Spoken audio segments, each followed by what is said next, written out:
Jamie O'Rourke and the Pooka by Tommy DePaula. Jamie O'Rourke, Eileen said. Wake up, I've got something to tell you. Jamie, who was the laziest man in all of Ireland, was sleeping in the warm sun outside their cottage. His wife gave him a shake. Wake up, for heaven's sake, Eileen said again.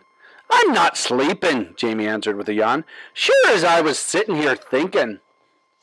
Now, Jamie, please listen, Eileen replied. Do you remember that I'm going to visit my sister Kathleen and her family to help with a new baby? Jamie let out a snore. Eileen poked him. What are you doing, woman? Can't you see I'm right in the middle of solving a great problem? Jamie answered. Well, now that's all the fine thoughts I have been clear and flown out of my head. You might as well tell me what's going on. Eileen explained to Jamie, for the 40th time most likely, that she was off to Kathleen's and would be there for a better part of a week. Now, Eileen went on, I've cleaned the cottage from top to bottom. I've cooked all kinds of good things and put them in the larder. All you have to do is wash it up each night and give them a quick swipe of the broom every now and again. Well, me darling, you're too good for the likes of me, Jamie said. But don't you be worrying. I'll take good care of everything so you don't even know that you've been away. Now give us a kiss and be off with you. Down the road went Eileen O'Rourke. All this commotion has made me tired as a farmer plowing 5 fields, Jamie said to himself. I think I'll just have me a lie down. And sure isn't that a sweet idea? If I stay in bed and only get up for a bite, I'll not be dirty in a thing. So Jamie O'Rourke climbed into bed, even though the sun was high in the sky, and fell fast asleep. Jamie! Jamie O'Rourke! 3 voices called outside the door. Where are you, man? We heard Eileen's off to your sister's, so we've been coming here to keep you company. Jamie woke up and recognized the voices of his cronies, Patrick, Michael, and Seamus. Jamie got out of bed, and since he hadn't taken off his clothes, he didn't have to be putting them on again. Come in, lads, Jamie said, opening the door. The sun was sinking behind the hills. Well, what do you have here? Jamie asked, pointing at a crockery jug. This is the finest cider you'll taste on this side of the county, Patrick said.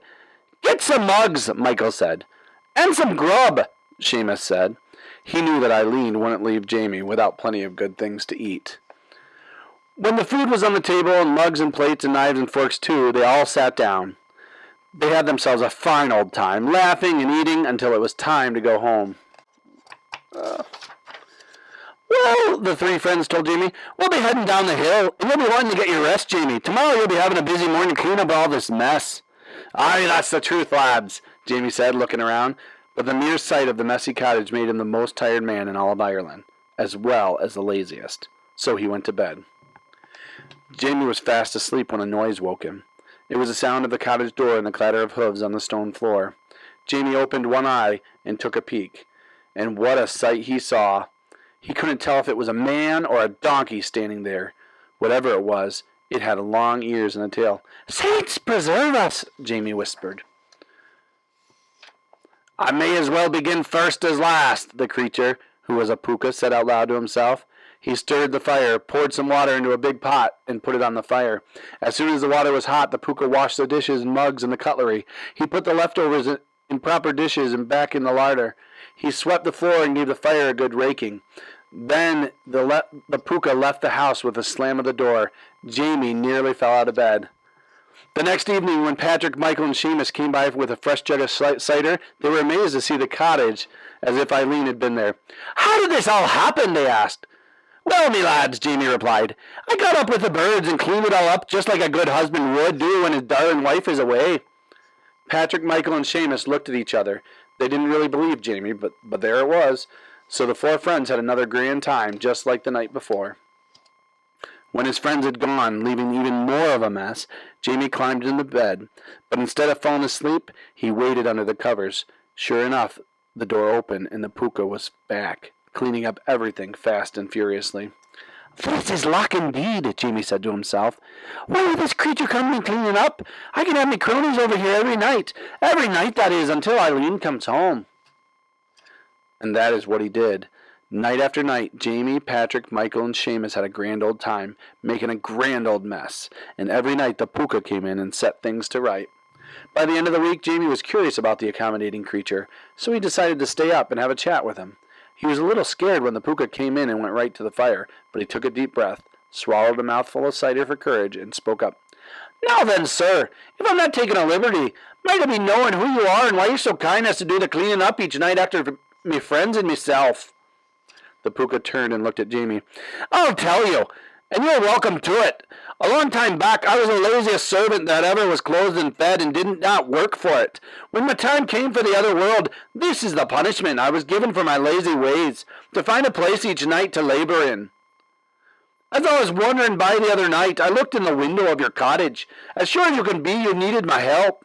It's not so bad, for at least I'm out of the cold. But when I finish my work, the saints preserve us, the cold wind goes right through me, bones. It wouldn't be so hard if I had me a nice warm coat. Well, well, Jamie thought, I can probably help the poor creature out. The next night after his friends left, Jamie sat and waited for the Pooka. Eileen would be home tomorrow, but Jamie wasn't worried. He knew the Pooka would do an excellent job of cleaning up, especially when Jamie gave him the old coat he had pulled from a trunk. As soon as the Pooka came in, Jamie showed him the coat. He helped him into it and buttoned it up. The Pooka went to the mirror. He was most pleased with what he saw. I am much obliged to you, Jamie O'Rourke. You have made me happy at last. Now I'll be saying good night to you. The Pooka turned to go. Wait, wait, Jamie cried out. You're leaving too soon. What about the washing up and the sweeping? Ah, the Pooka said. Now it's your turn. My punishment was only to last until some kind creature like yourself liked the way I've been doing my duty and rewarded me for it. Goodbye, and you'll be seeing no more of me. The Pooka left, and there was Jamie with the mess. Or should we say Eileen, for when she arrived the next morning and looked around the cottage, she said, Oh, Jamie O'Rourke, what do you have to say for yourself? But Jamie said nothing. He was too busy thinking he shouldn't have been in such a hurry to reward that ungrateful Pooka.